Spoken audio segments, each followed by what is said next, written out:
Hello, everybody. Welcome to the Art Lounge Alley. Today is going to be a special stream. It's a bit of a surprise. Something that I came across yesterday, and I think it will be perfect for the stream. But first, before I get to that, I am going to be doing figure drawing basics. And here's where I left off yesterday.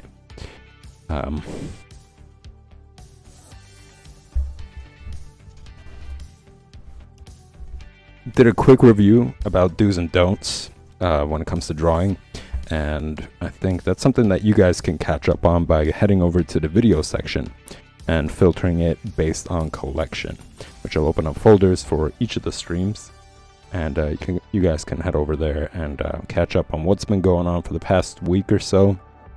Just a brief overview. It's mainly focusing on hands, how to construct the hands, how to do them properly, some do's and some do's and don'ts. You know, there are various examples here. All these examples are present in the previous stream as well. You guys can catch up on that. Here, I just did more examples of hands and different positions of hands. Now, aside from just learning what are the best approaches to drawing, what are the best approaches to drawing the fingers, it's also important to have variety going on to make things more interesting, so that you could sit down and you could be excited about drawing, about getting better, about improving. Now, to a lot of people, this could be disheartening because, again, you see some things on Instagram, you see some things on the internet in general where people are just like flowing on paper, creating beautiful work, and you know, here you are, you sit down and you're not getting great results. You're kind of stiff. You're a little bit you know, you're a little bit stifled, so it can be disheartening, but it's important to create a variety for yourself to keep things going, you know, to keep things motivating, and doing that with, you know, just various poses for the hands, for the body, for any of the features really of the human figure, makes things more interesting, I'm gonna say.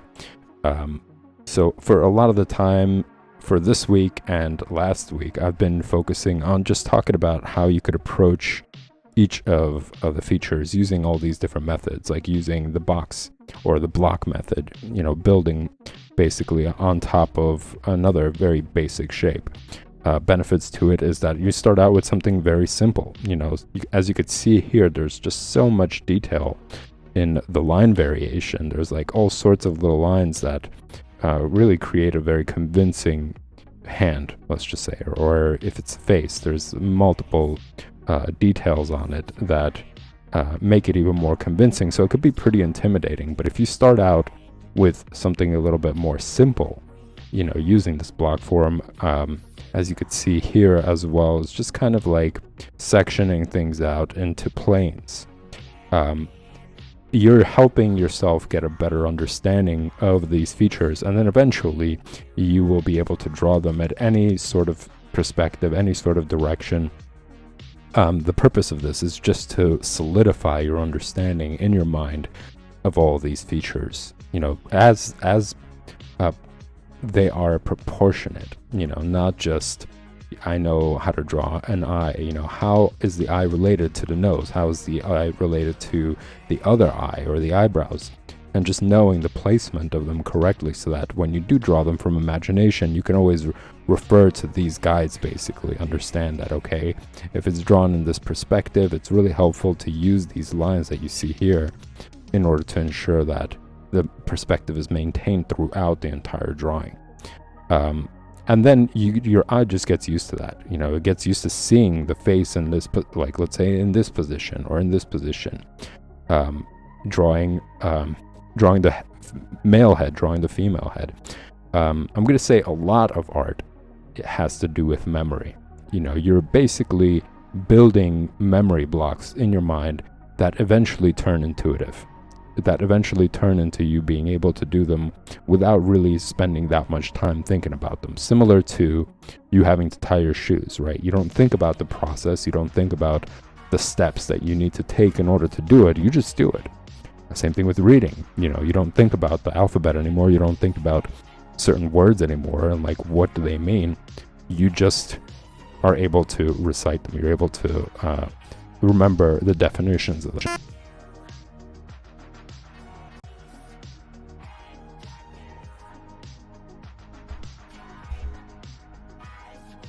So I'm going to continue on with some hand examples here.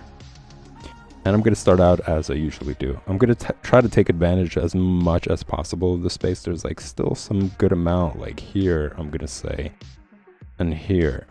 You know, I want to get used to, and I encourage you guys to do the same thing, of kind of crowding up your pages, you know, breaking away from that phobia, kind of like, oh no, it's a little too close, or, you know, it's going to look messy or something. It's important to break away from that, because eventually you're going to do more complicated drawings. You know, you're going to do drawings that do collide with one another. You're going to draw poses or action poses or interaction between characters, let's say, whether it's a painting, whether it's a comic book. That's something that you're going to need to do. So it's really good to just get used to that. You know, don't shy away from it. And get rid of that fear, in a sense, as much as possible. That's something that I had to work through as well. You know, at the beginning, when I was drawing, a lot of the times I would dedicate an entire page, and it would be the centerfold of like whatever it is that I'm focusing on. Even if it was practice, like if I was to start out drawing a hand, I would draw it in the middle. And then if it didn't look right, I would just kind of like flip through to the next page and start there, as a way of saying, you know, let's start fresh. Let me not get bothered by the mistakes that I made, and let me just do it all over again.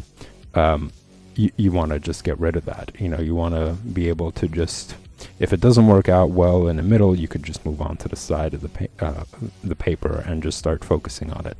And in that way, you're not going through a sketchbook, an entire sketchbook, 110 pages, and just getting a new one, when there's like so much space that you could have utilized to practice, to get better, to improve, and as well as getting over that sort of approach to drawing. You know, you want to be able to use the sketchbook to create whatever, you know, make mistakes, get used to making mistakes.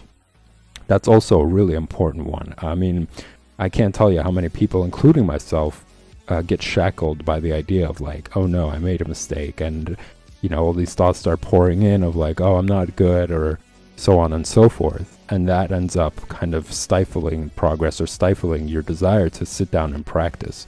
But if you could push yourself and condition yourself to accept mistakes, to accept that it's not going to look good, and still continue to draw, you're going to get better.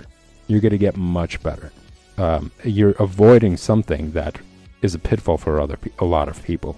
You know, telling yourself like, so what? I'm going to just keep pushing, and I'm going to put even more effort, you know, and really, you know, break through that wall kind of, and keep pushing yourself to improve, to learn, to take it to the next level.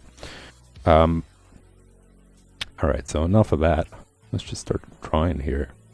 So as always, I like to start out by just using big shapes, you know, not really focusing on any sort of detail. And just kind of getting the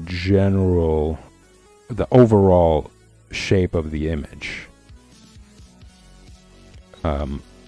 Benefit of using basic shapes, circles, squares,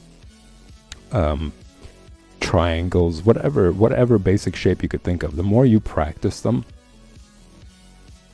and this is something that I mention very frequently, the more you can use them as your go-to approach when it comes to sketching.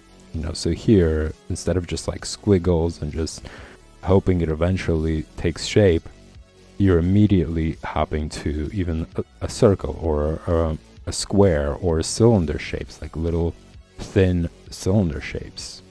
You know, it's kind of like you wanna try to simplify things psychologically and visually as much as possible in the beginning. You know, when you're in the stage of learning, improving, it makes the burden of having to learn feel a little bit lighter.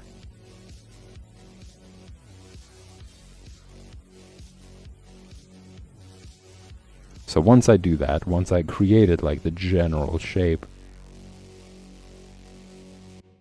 then I start getting a little bit more into detail.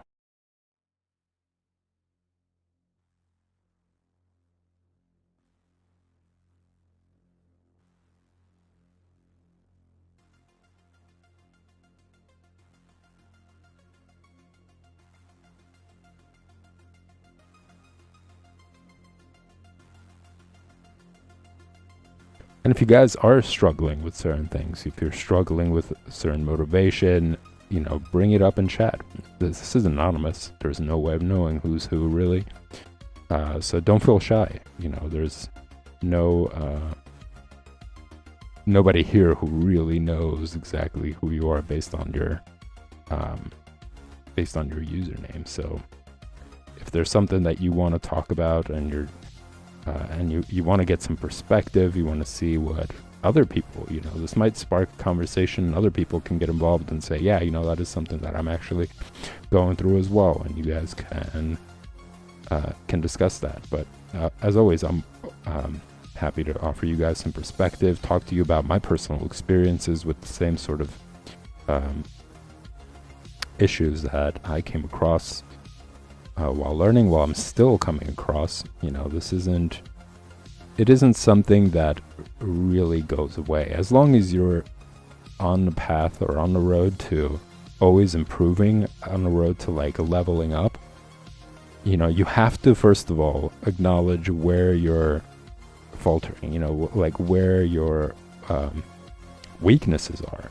If you're sucking at drawing hands, you're only going to get better if you acknowledge that and it becomes your focus. And by acknowledging that, you realize that I have some work to do.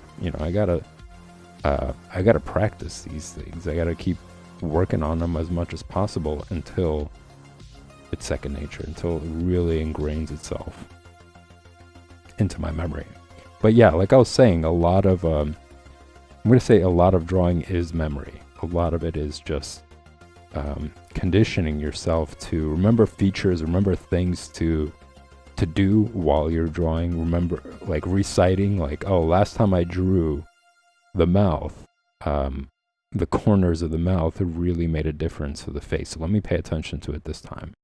I'm going to be doing that. So you're reciting that, you're reciting lessons. You're reciting things that you learn. Let's say I learned about the female figure, and this is something that's different as opposed to the male figure. I learned that the width of the body is 3 heads, going across. So a lot of the times in your head, you're having a dialogue. You're thinking about, oh, where is this going? What do I remember doing the last time I drew this feature?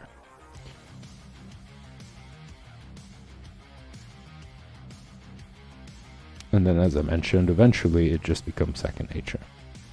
You don't have to look up the word, and you use it properly.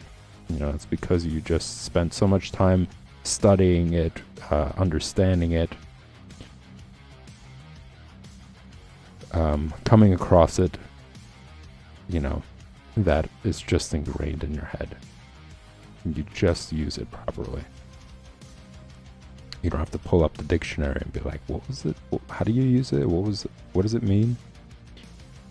So the same thing will happen with all these things, little by little, just like your vocabulary, right? It grows the more you look words up, the more you understand them, the more you read, the more you write and use them in context, the bigger your vocabulary becomes. So this is like your vocabulary, all this stuff about the figure, all these little features that you're learning little by little. That's your vocabulary. So you have to accept the process the same way you did when it came to reading. That you're gonna fail, you're gonna suck at reading some words, you're gonna fail at understanding what certain text is gonna be saying. But it's only through that, and only by admitting that I don't understand this. Let me look it up. Let me see what's wrong, as opposed to just pretending that you do and just moving on. Like that ends up making what you're working or what you're reading kind of boring, because you don't get what you just read. You're just moving through words. But if you look up the word, if you really take time to understand it and reread it, the same way as if you were to see that your finger drawing is terrible and going back and fixing it and studying to see what's the proper way to draw them, the more enjoyable it's going to be to draw them again. Or, the more enjoyable it's going to be to read the context and understand what's going on. So just drawing that parallel to show you guys like how similar all that stuff is, and that it's going to be frustrating. You just have to stick to it and keep pushing. So I'm going to do another one right here. I'm going to take this opportunity to, again, use basic shapes.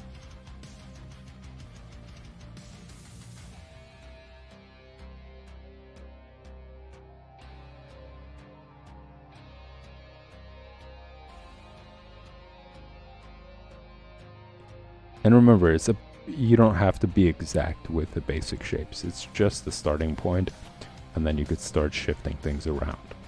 If you didn't draw the fan out far enough, once you start putting in the details, you could do it then. And all this time, I'm doing one of the most important things, which is drawing lightly.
Notice that I'm drawing the fingers in the same curvature as you saw in the basic shape of it. And if you look at your hands, look at the fingers, you can see that there's curvature at the top, and there's also curvature at the base. You don't want to draw them straight. And that's one of the do's and don'ts, actually. That's something that I went over when I was doing these little examples of common mistakes that people make when it comes to drawing hands.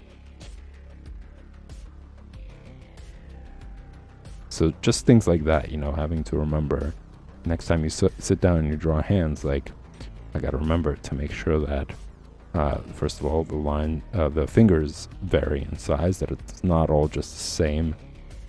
They're not all the same.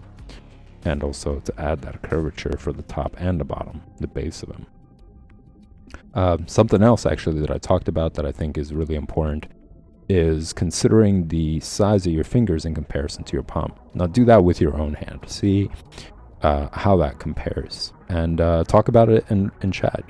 Share your results. You could see how many people have the same sort of thing. So here, let me just I'm going to use a ruler to do it. So I'm going to measure it out, and then to the base, right about where that crease is, that line at the base of the palm. And then measure it from that base down. So to me, this is where the hand would end, like right at that crease right here. And as you could see, the finger doesn't go all the way down. So it's not the same size as the palm. The palm is larger than your fingers. So I'm going to say it's a good inch, maybe a little bit more. I'm going to say, let me see here. Yeah, like maybe 1.25 inches. It's a little bit, the palm is bigger than the fingers by 1.25 inches. So that's something to look out for. You don't want to make it too large, the palm too large, but you also don't want to make the fingers too long either. Could vary just slightly depending on person, from person to person. But yeah, take your time and try to see that with your own fingers, with your own palm, and just compare and see what the difference really is.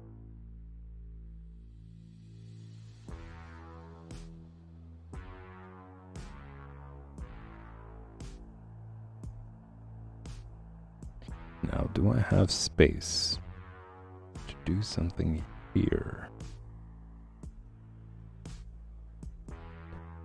I'm gonna say, I'm gonna try it. I'm gonna go for it.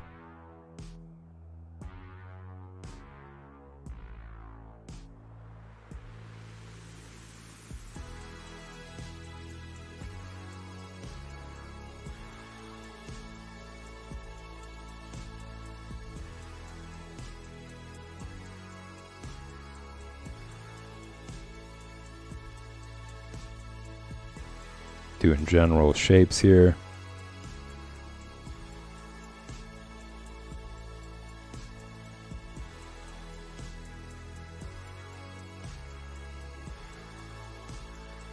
There's some colliding here, but that's okay. Not a big deal.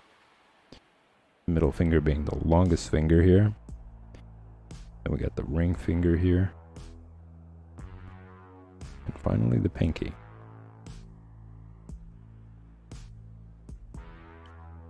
Okay, so as you guys saw, like I started out with a box, then I divided the box into 4 sections, and then from those 4 sections, I sprouted the fingers.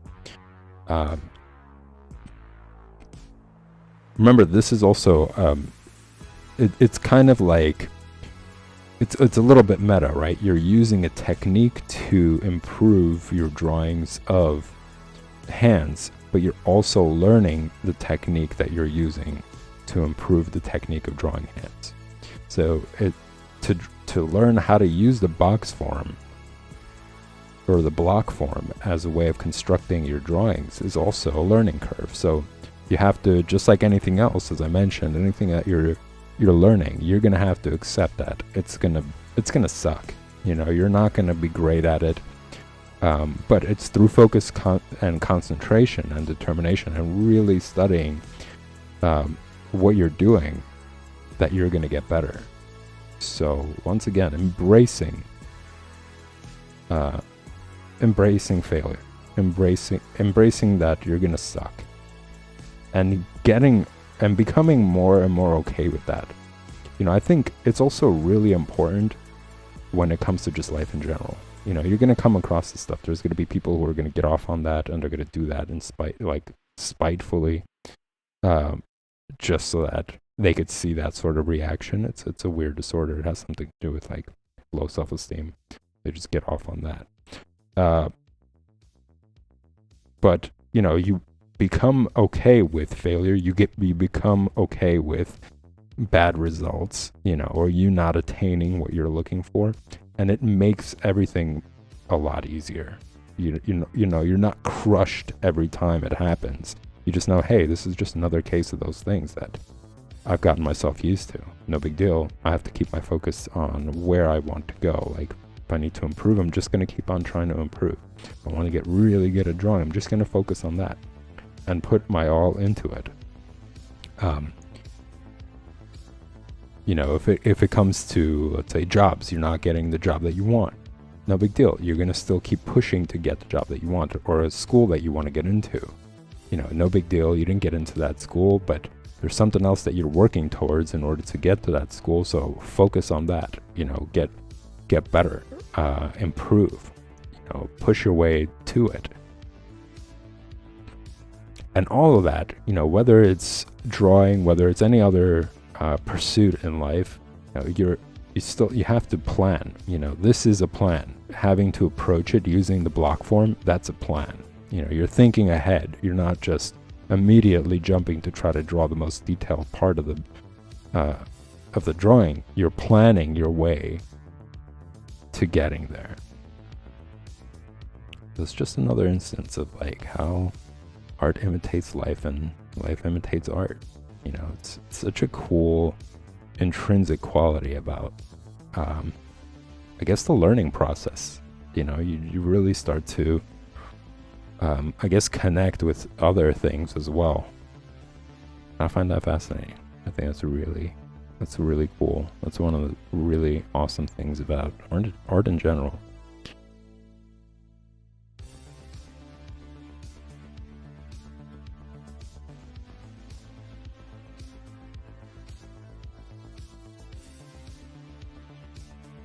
But, you know, some people will be like, well, if it's the same, you know, if I'm going to get frustrated with the approach of using the block form, learning that, and I'm also going to be frustrated with the approach of trying to draw hands, why not just focus on drawing hands then? Why not just, well, for various reasons. As I mentioned, when it comes to understanding the block form, you could use it for constructing perspective, you know, drawing any part of the body, really, even other aspects of reality, whether it's a building or a car or any of that sort. It's breaking things down to their most simple forms and then layering on top of that. And it also lends itself to things like shading. You know, you understand that there are all these planes that you've established, and it's easier to picture light hitting those very plain features. And that's a lot of the times why you know, if you were to go to like an art class or some sort, a lot of the instructors would suggest starting off with basic shapes, understanding basic shapes, drawing them because they're so simple and easy, and then shading them, you know. So in some ways, it's just, even though it's meant for more of a simple sort of task, not an overwhelming task, it is a building process, because eventually, by practicing those basic shapes, you end up using them in very complex drawings like your the human figure or anything else, really. So, and that's one of the reasons why I always mention, you know, if you got yourself something small like this, a little sketchbook, it's portable, you can carry it around with you wherever you go. It's great if you're on transportation, if you're traveling, to pull it out and practice these very simple exercises, you know, practicing basic shapes, getting really good at them, exercising shading techniques on them, you know, exercising these procedures or steps to drawing, like drawing lightly, not pressing too hard, keeping distance from the tip of the pencil, not gripping it. Like, all those things are easier to keep in mind when you're working on something so simple. You know, it's less of a burden, with, as opposed to also remembering all these things about the body and the proportions and measurements and so on and so forth. So, but yeah, practicing those basic shapes in there also lends itself to you getting faster and better when it comes to other more challenging subjects. And then when you sit down to draw them, boom, you got yourself a box form, you got yourself a cube form, you have no problem doing that, and it makes it easier for you to start constructing more complicated lines and features on that subject. So it's a win-win. There's like so many benefits to it.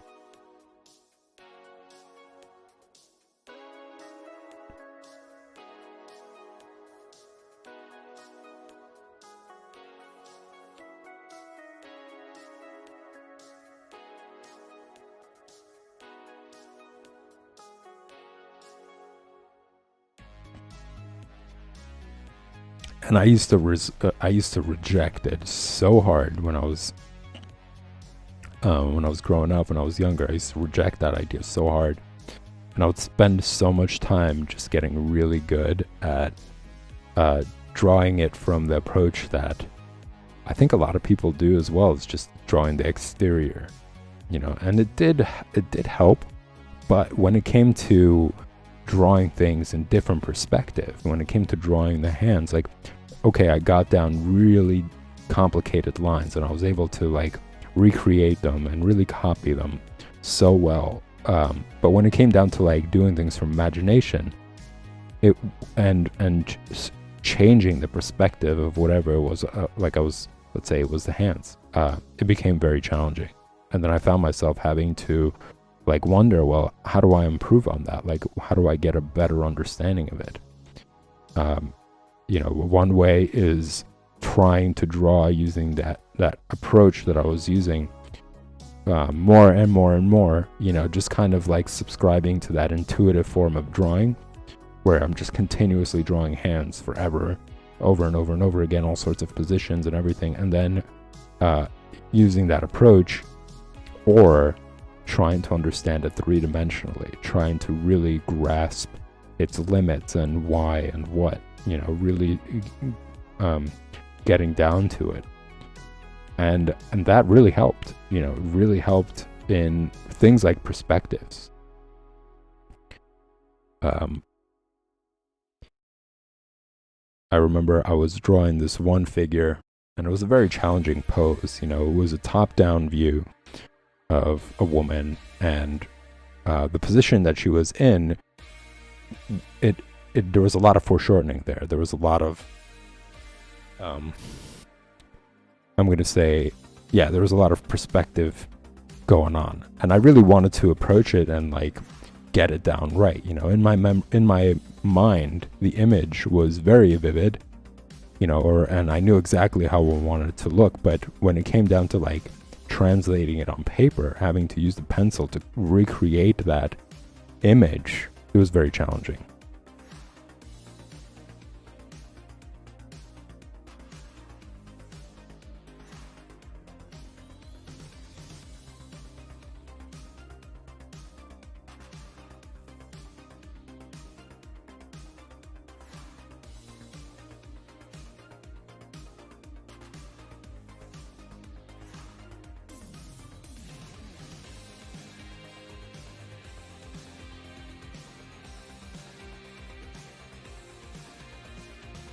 Sorry guys, give me 1 minute.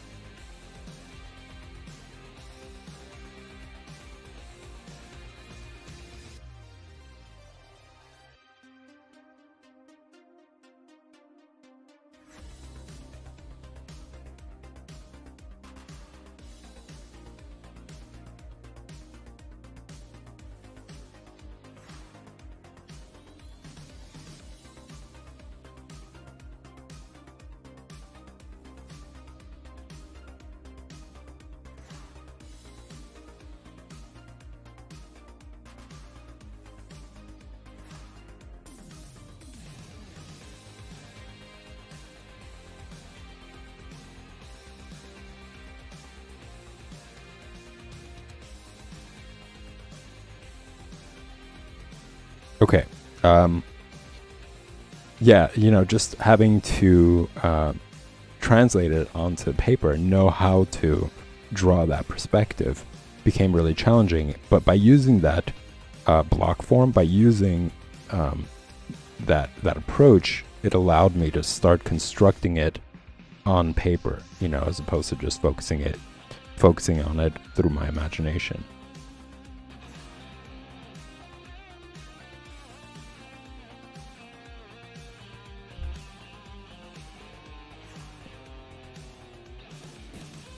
I think that pretty much does it for this page. Like, I don't think I'm gonna spend more time here. It's gonna get way too crowded.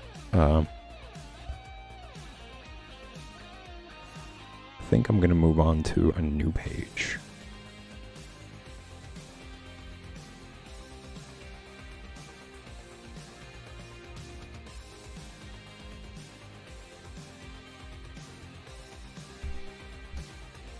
It's gonna take me a second because I kind of I want to see how much I've utilized and where else I could improve or really fill up space.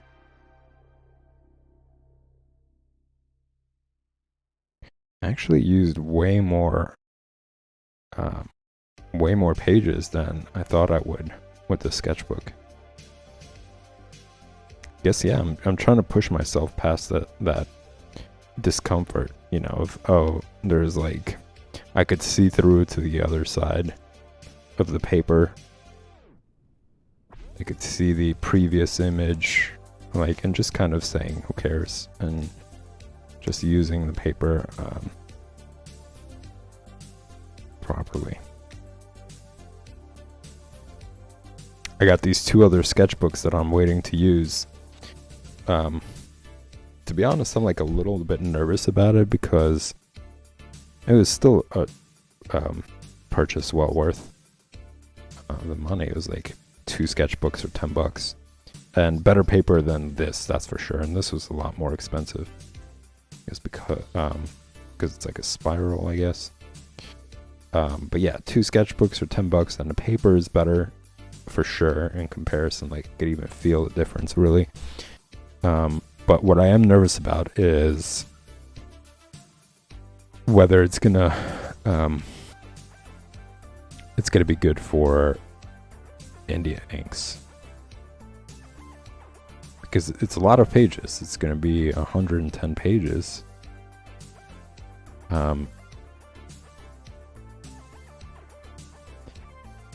And I want to make sure that things like India ink isn't going to bleed through and have the same sort of effect that is going on here with just pencil. Even like I could see pencil marks on the other side. It's that thin. It's a bummer. I haven't heard back from Canson. I wrote them an email asking them if they had like sketchbooks that were bigger and were the same like this one. I absolutely love this paper. Like, and the way to test it is flicking the top. Like, that's what I was doing when I went to that art store. I was just kind of flipping the corners to see like how much resistance there is. You know, there's some that when you do that, you could feel how easily you could bend it over, and that kind of reveals it. I also used the pencil I bought with me, and I just kind of did like just this like shading exercise to see how the pencil feels on the paper. And that also was very revealing. Like, aside from the thickness, you want to make sure that the texture is nice. You know, it's not rough.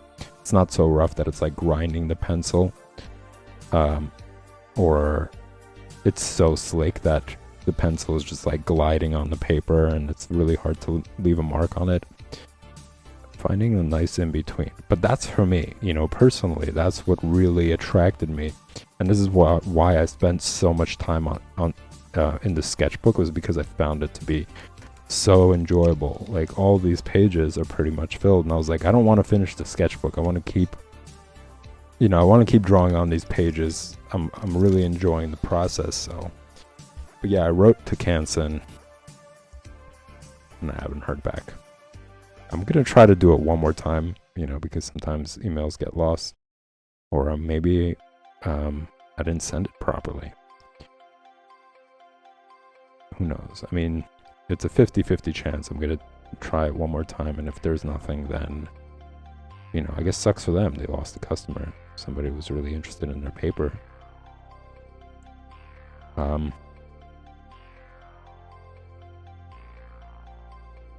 And I also got a chance, like when I was there, I also got a chance to test out other brands, like brands that I even saw online, and see if I like the quality of their paper. And to be honest, I was disappointed. A lot of them were so, man, I'm doing this, I'm making a mistake here and going into detail because I am blabbing about paper. But yeah, like, a lot of these companies, they have these very flimsy quality paper.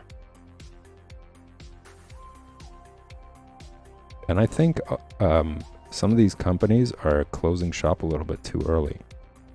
Like, I don't see digital ever substituting traditional.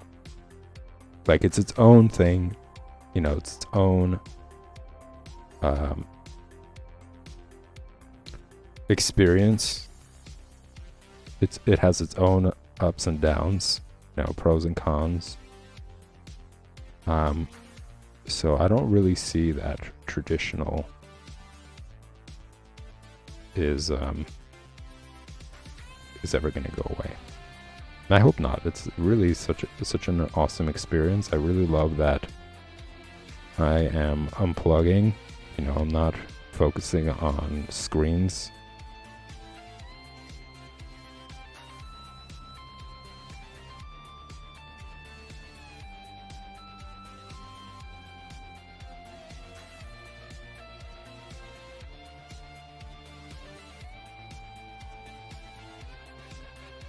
I'm using big shapes here. I'm also paying attention to the relationship between objects. Like, I'm paying attention to the relationship between a thumb and this middle finger in this pose. Like, how close they need to be. I'm using the divided lines as guides for fingers. Constructing the fingers in perspective.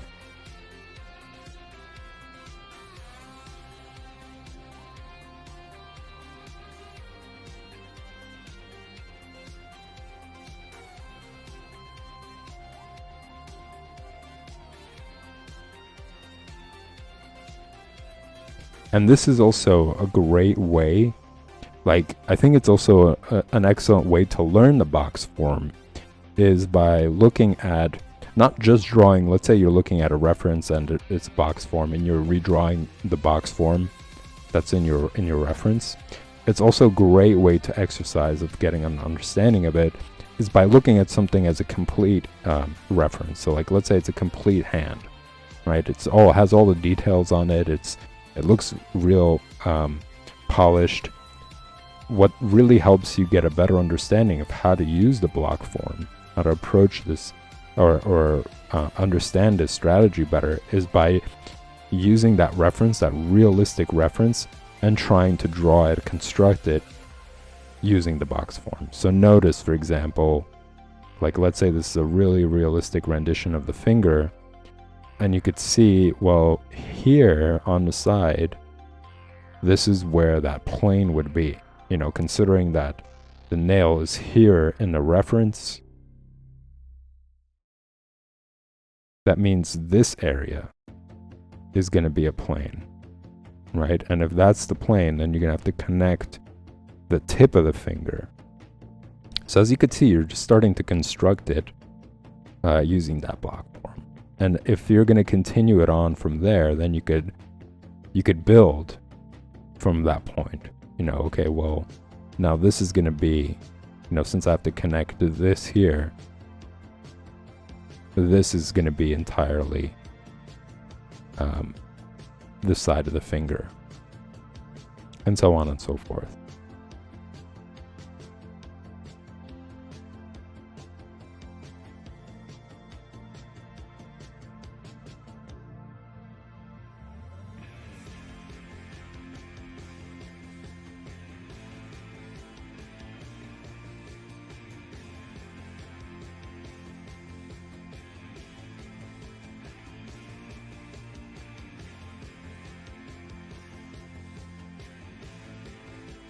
And do that not just for hands, do it for other features. Like, try to see.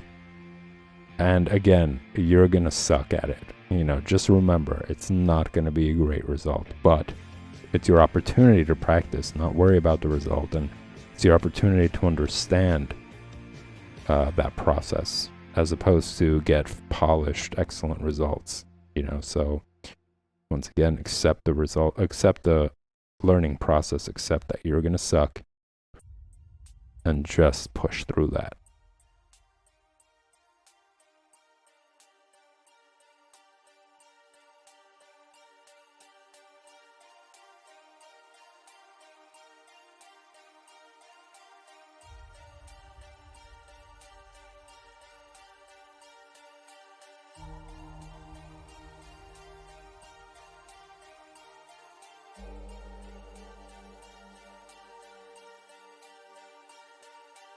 Oh boy. Well, ladies and gents, I didn't get too far into this.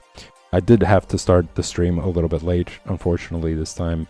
But I will come back again tomorrow to more figure drawing basics. Absolutely. Same time and place, 8 p.m. Eastern Standard Time, right here at the Art Lounge Alley. Coming up next is going to be the special intro for tonight. I'm really excited about it. It's going to be a lot of fun. It's going to be a very cool little short film. Something that I just discovered recently, and I can't wait to watch it. I'm really going to enjoy that. So stick around for that. I'm going to take a quick break to get ready for it. And I'll be back with the special intro. And remember, if you guys do enjoy this content, if this is helping you out, just remember to hit the like and subscribe button. They're both greatly appreciated. All right, everybody. I'll see you in the next stream.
Hello everybody, welcome to another stream of the Art Lounge Alley.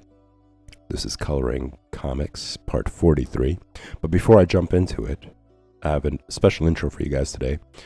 It is of a favorite artist of mine. His name is Steve Cutts. He's a UK-based artist. And it's a short flick called Happiness. It's political, social, and philosophical commentary. And I think it's kind of timeless, actually. If you were to look back at any point in history, you would see that the message and the ideas behind it still apply. And I encourage you guys, after you watch it, to just pause at certain scenes and just observe the work and observe certain messages there and their funny little ideas behind them. So take your time, look through it. I included the link to the short flick in the description for you guys to check out. So after you watch it, just come back to the stream, unpause it, and hear some commentary, my thoughts, as well as see the progress with Coloring Comics. See you guys in a few.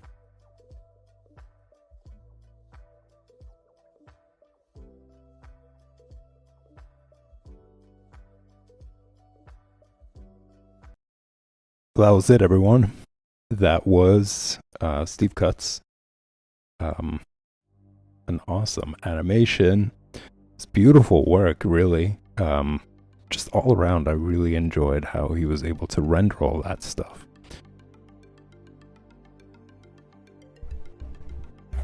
And I think it's a good idea to watch it again and really pay attention to all the backgrounds, like just some of the stuff that he had out there, and the advertisements all basically saying happiness, right? I mean, that's the title of the entire thing. Of like this rat basically running around trying to find happiness wherever it's being marketed to them to think that way, and just paying attention to all those logos there that are basically some things that we all recognize right out throughout our entire day, and just got some funny little moments there, like when he is going to the doctor to be prescribed the medication for happiness. You could see there's a guy that's sitting there and he's just going from like his soda to his burger to his soda to his burger, just like constantly trying to fill this void basically of like just consuming as much as possible in order to feel that happiness,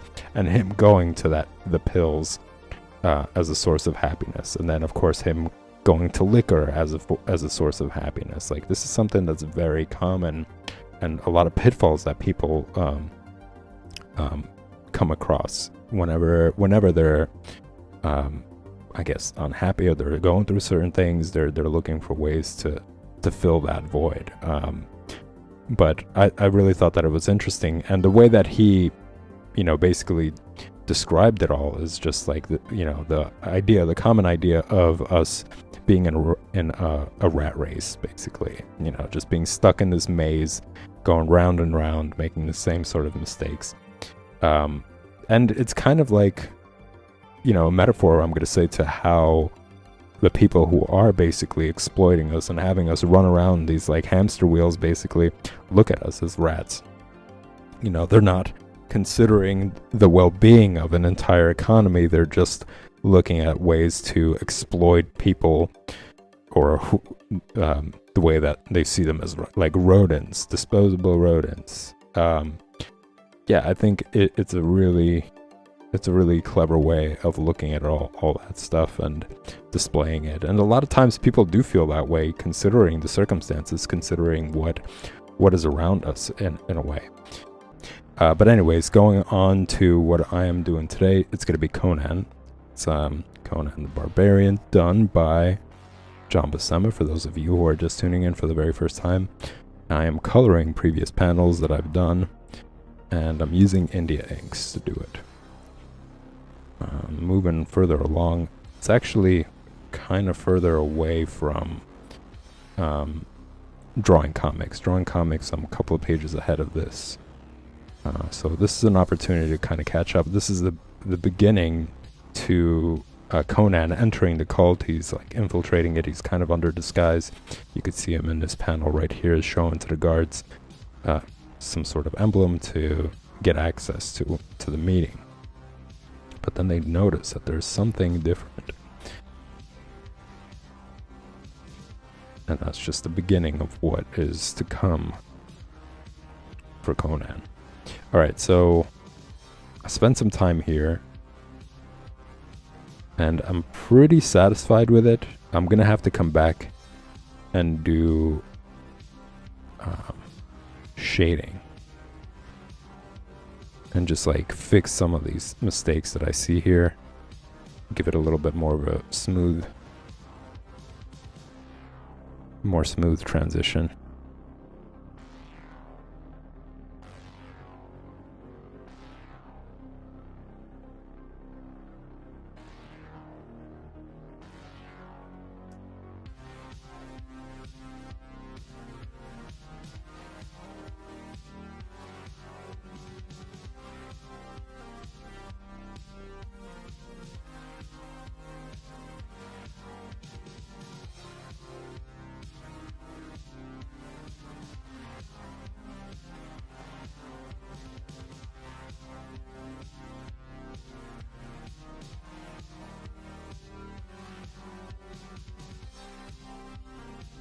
So I'm not using too much of it. This is the beauty of India inks. Like, it's such concentrated amount of pigment that I only need to do like 2 or 3 drops.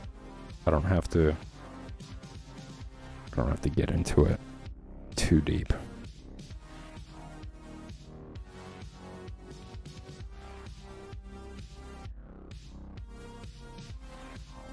And that's enough to do a bunch of panels. And it dries out really quickly, so I don't want to put too much on there, have it dry up. So just 2 drops is good enough.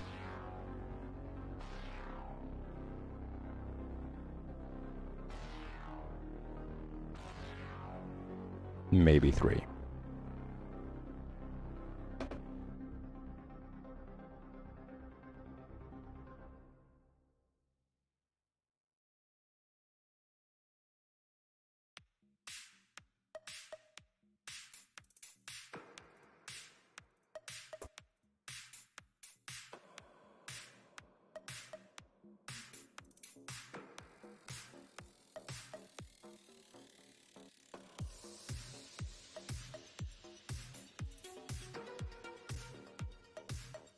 So black and white seems like the colors I use a lot. I'm giving a little bit more on the palette.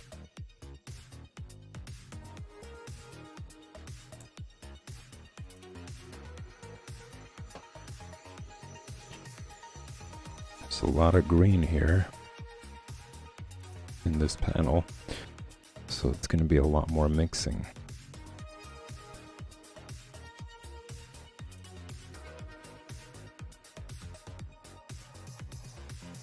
And it seems like there's a lot of brown, well, just a little bit of brown, not a lot of it, to mix.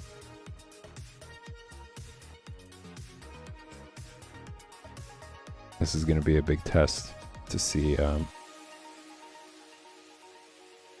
much better I'm getting at mixing colors and really nailing it down the first time around, not having to go back. Here we go. Bummer.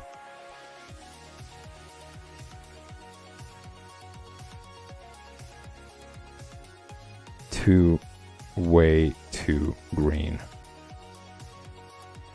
I'm gonna see if I could just try to work on this real quick on the paper.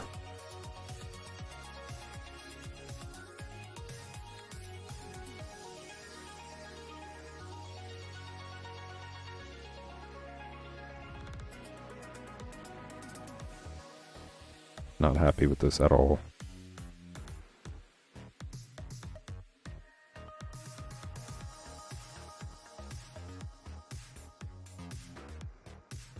What's missing? I'm going to say there's more yellow than green.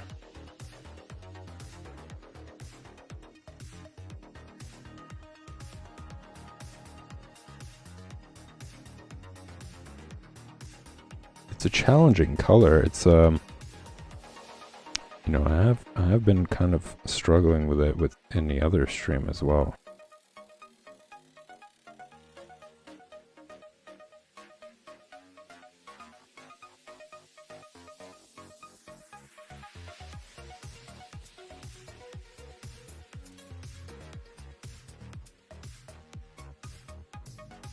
There you go.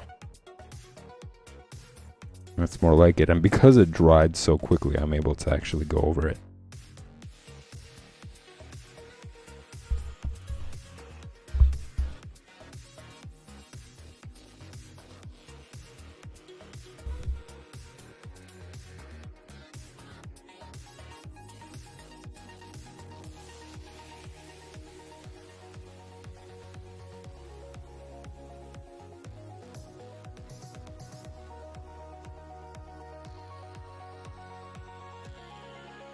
There's a lot more brown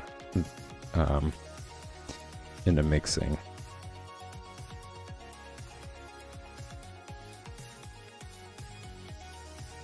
To get the right color.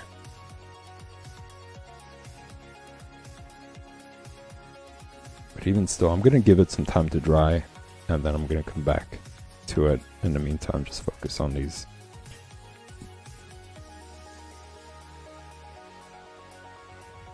upper panels.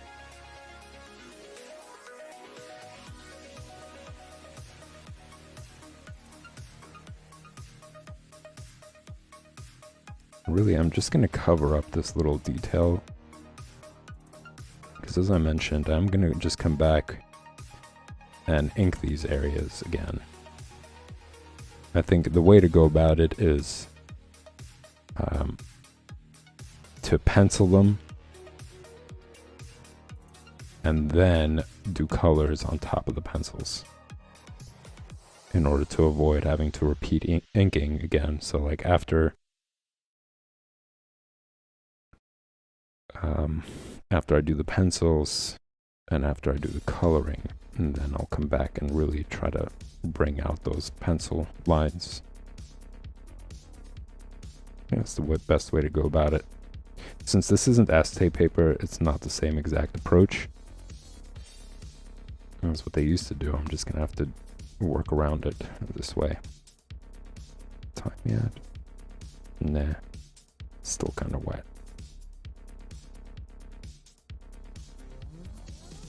Alright, and then I'm just going to focus on other areas here that have the same color.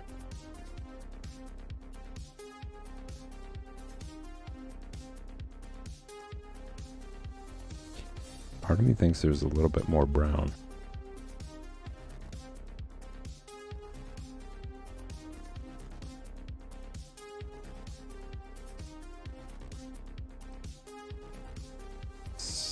Tiny droplet of green.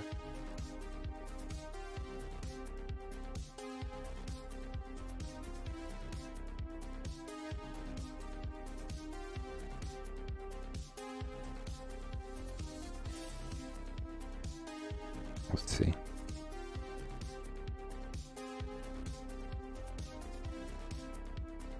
I want to say that's right.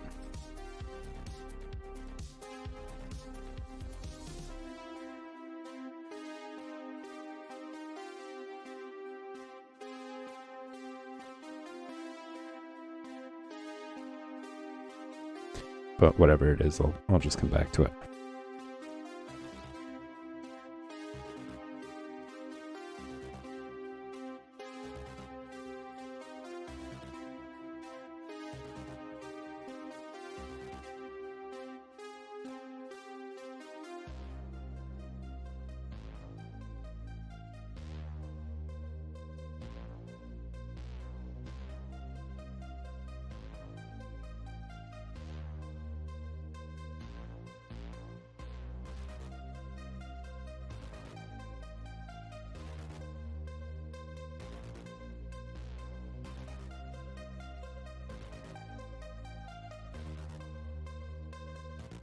Just gonna focus on his coat for now.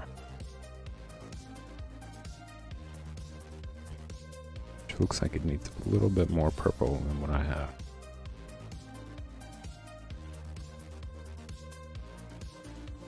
It's about right.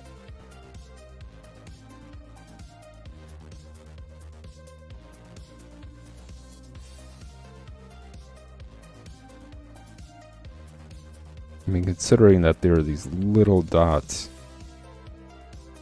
it's not going to be incredibly accurate. I can't replicate that because that's more of like a printing machine kind of thing.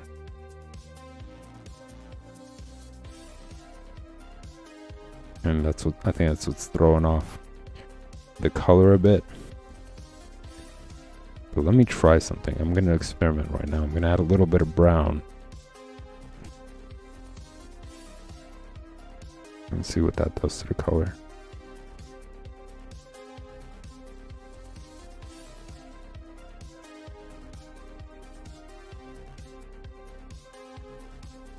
Because, I don't know, there's something about that, that tone that's a little bit on a grayish brown side.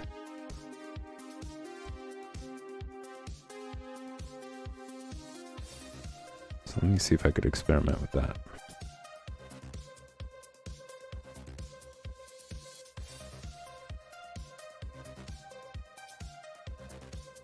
Oh man, there's so much detail here that's going to be lost.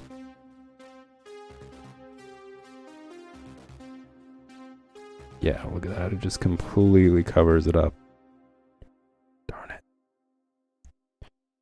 Maybe some water? No. Okay, try to dilute it to see if could retain it. But I'd rather have like a solid fill of the color and then just come back and just redo this detail on top of it. As opposed to having these like white borders that you know, like that are noticeable here, especially here in that panel right there, and even here. I'm just not going to worry about it too much. The important thing is getting solid colors in.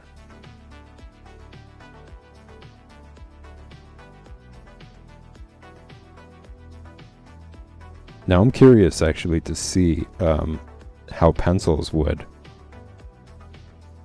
work with India inks. Like if I was to take the same approach and instead of it being so dark like you're seeing with these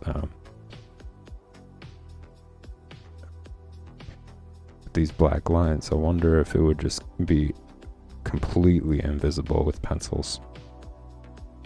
If I was to just go over them the same way I'm doing it here.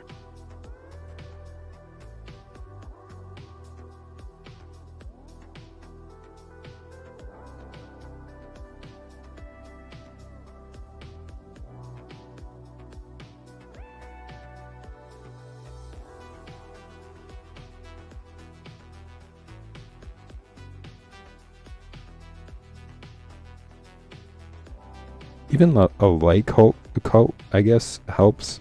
You know, as you can see, like, on his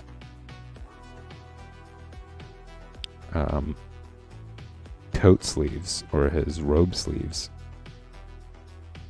it's really light in comparison to how dark the body is.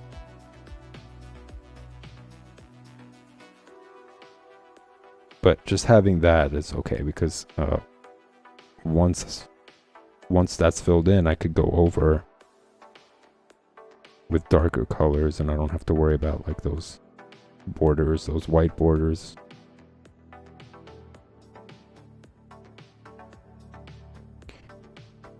All right, now let's see, this is pretty dry, so I'm gonna try to see if I can correct it now.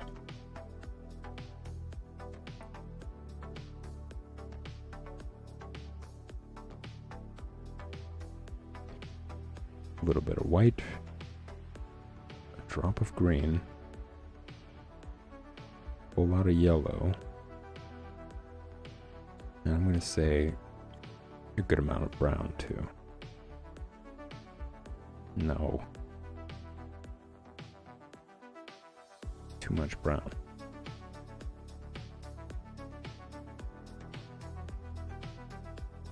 Too much brown.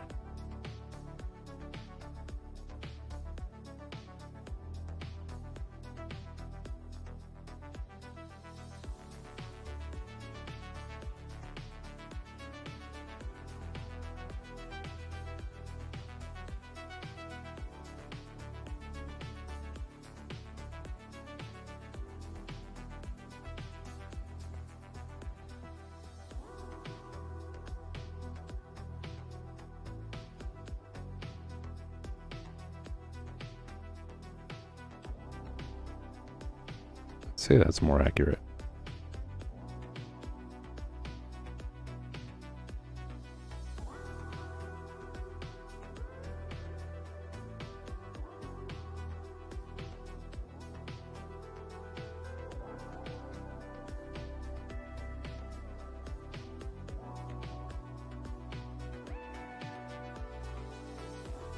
Nah.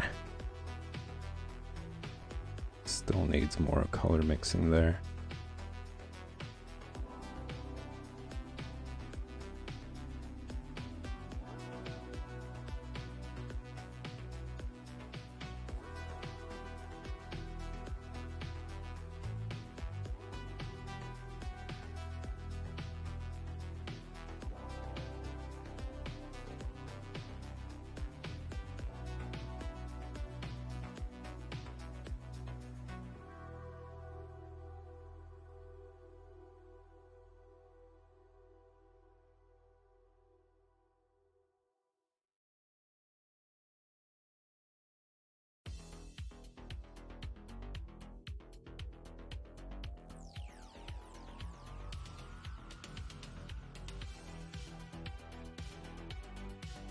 As I'm painting, I'm just kind of like trying to figure out how I can edit out that part of the special intro. It's such a huge bummer, man. I'm so mad about how fickle OBS is. Like, one moment it's working totally fine, next moment it's like hiccuping. It's so frustrating. Like, I'm already taking as many precautions as I possibly can to avoid it, but I'm just kind of wondering if afterwards, I can just edit it out in their editor, or if that's only for like highlights. We'll see. There's another great animation by Steve Cutts, and I'm probably going to be airing it at some point in the future. I don't want to do it back to back. Kind of want to create more variation, so you guys are going to probably see something else before I show you guys more of Steve Cutts' animation. There's also going to be another special intro this Friday, which is going to be continuation of Gil Elfgren. Can't wait for that one. It's such a great time. And I think, well, it's going to be J.C. Leyendecker, and depending, like, I think I have a pretty big collection of his work for the stream, so it might be another just full-on J.C. Leyendecker episode, but we'll see. But there's still several more artists to go, and I can't wait to introduce you guys to them. They're so much fun. Beautiful work.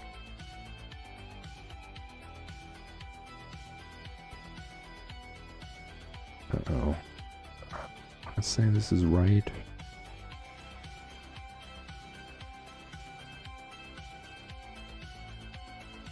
Might be too earth green.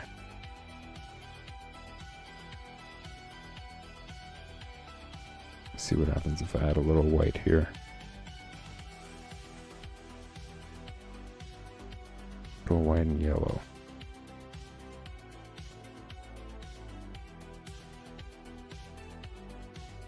Nope.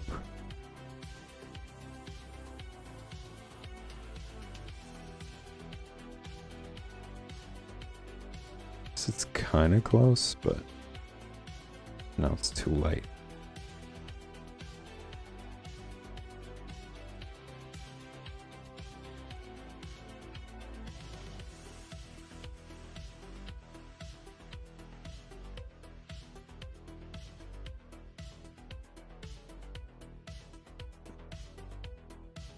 Just covering up that detail. There's no going around it. Same thing for this area. You just have to come back with some black ink and redo these shadows.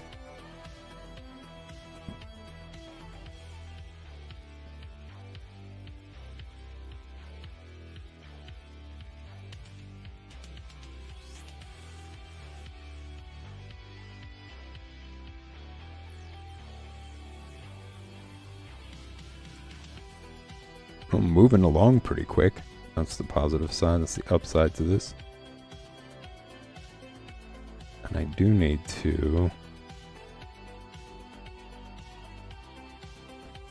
do the green on his clothes.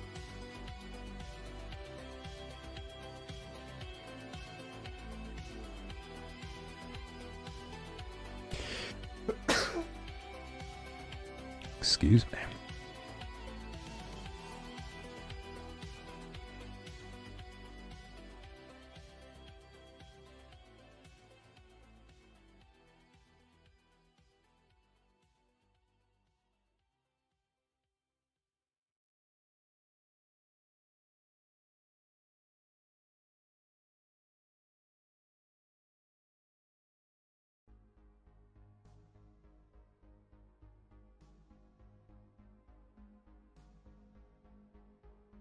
Alright, now I'm going to leave the background for the very last because I want to stay in the flow. I got to add some blue. I didn't add blue. So I'm just going to quickly mix colors for the skin. Some yellow, mixed with some red. But this isn't going to do. I got to clean this brush.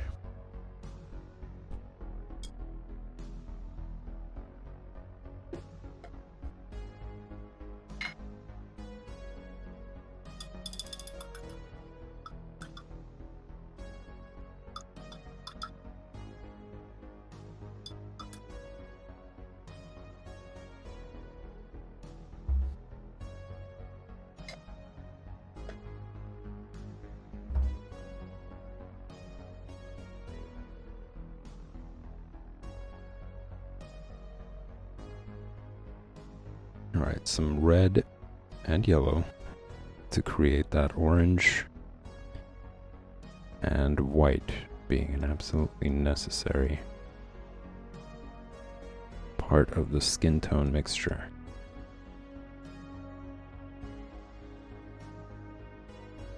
And also, I'm going to say a tiny hint of brown, because it's not really bright.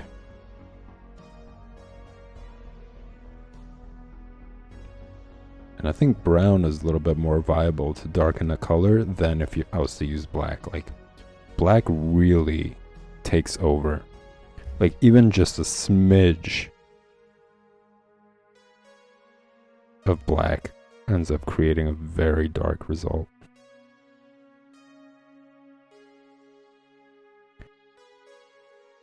And I don't know. I'm going to say too dark.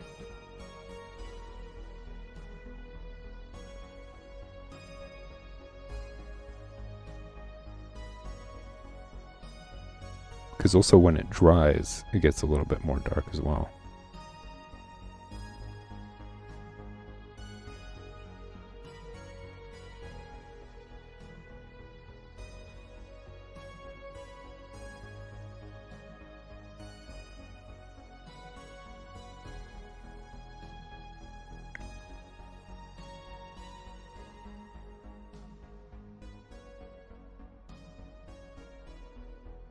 Okay, for the face, I'm going to be extra careful. Like, this is a very difficult section because the detail is so tiny. Like, even with inks, it's a challenge to get it right. The lines are so thin.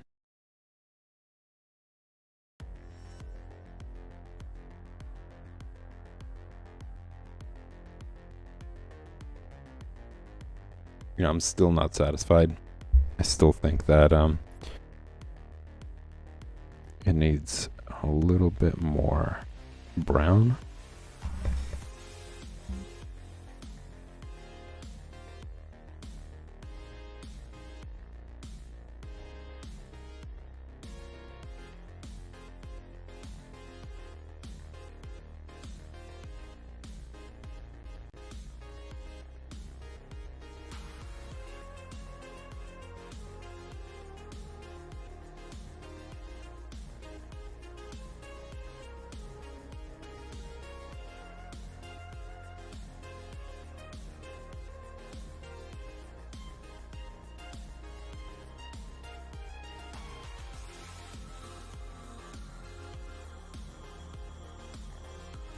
But I'm going to leave it alone for now. I'm just going to focus on completing this panel and possibly even moving on to this one before I complete. I think before I move on to the next page, I'm just going to come back and fix all this stuff.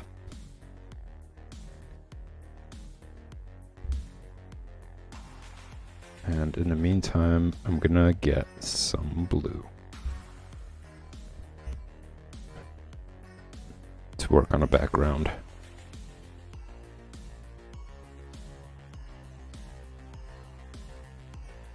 Couple of drops here.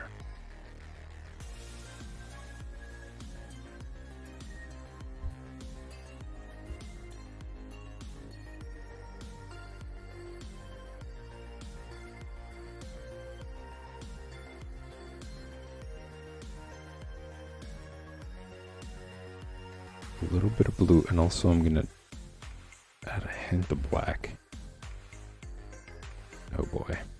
Yeah, it's insane. Like, just a droplet of black instantly changes it to like a grayscale.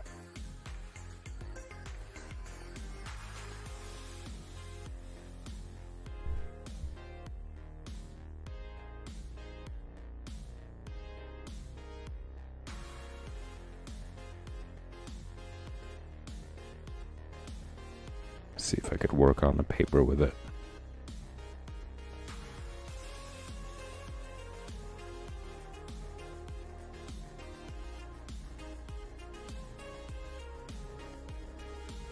way too dark.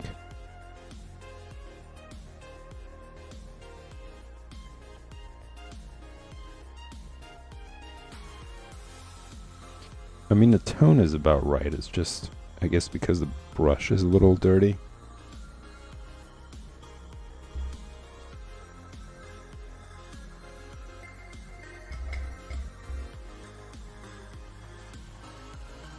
Gonna move on. Move along.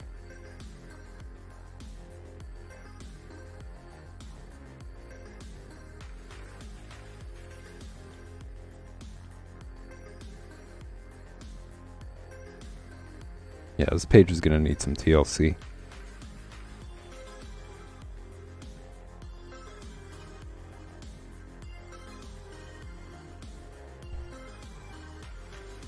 But the good thing about India inks, as I mentioned, is that because it dries, I get this extra layer. And I could just come back and do these corrections. Now this is the only time I don't mind that it's going over detail. There was that mistake that I made with the tunnel and the black on there. I could just easily cover it up.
Okay, gonna leave it to dry. I'm gonna come back to it. And in the meantime, just gonna start out on this panel here. Just one down here. This is when Conan gets discovered. That would be Conan right there. And the cult leader is pointing over to identify him.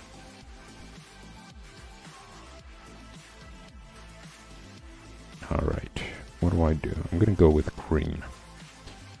The background.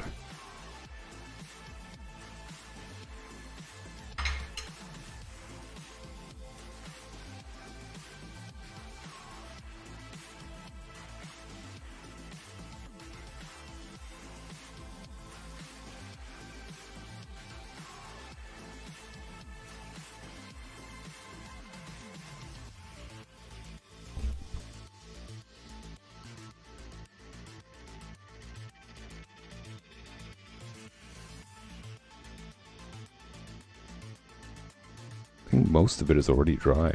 It's super quick.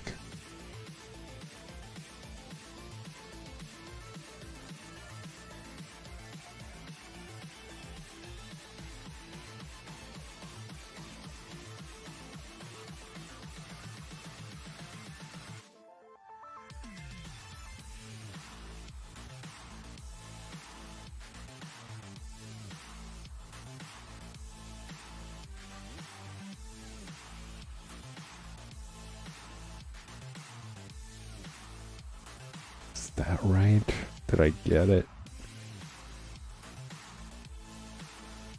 Oh man, it's so hard to tell. I'm gonna add some more yellow.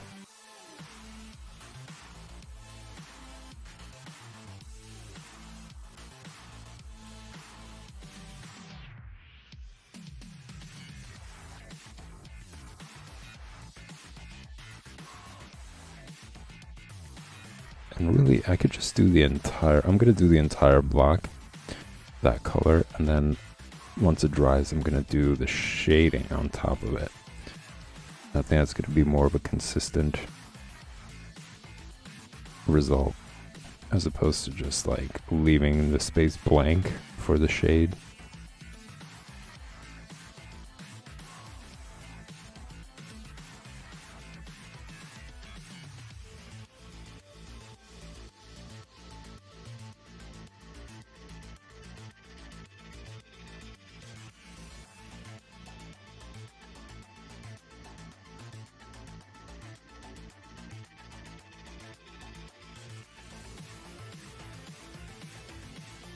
I think this is more accurate.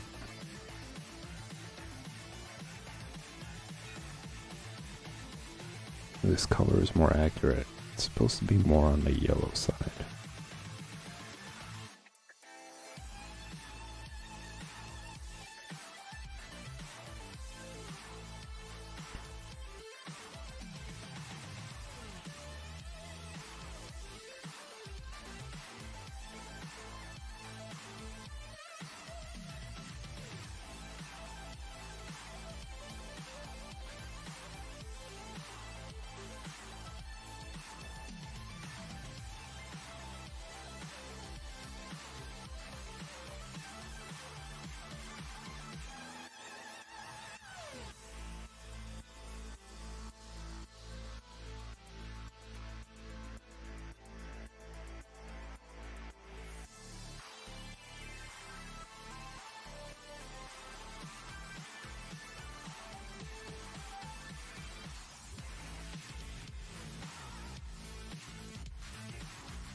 A mixture here.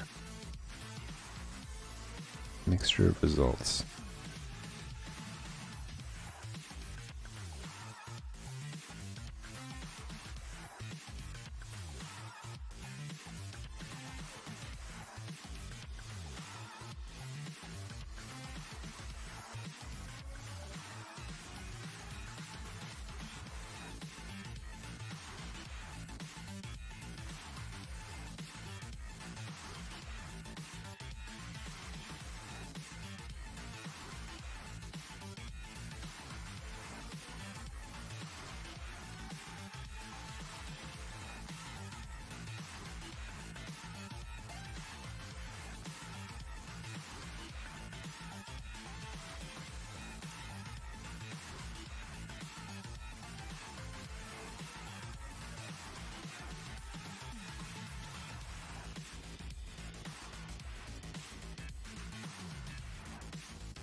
All right, everybody. I think I am gonna call it a night for tonight.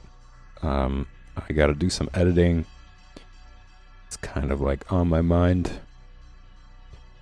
since the beginning of the stream. So, yeah, I'm just gonna call it a night for tonight. But I will be back tomorrow.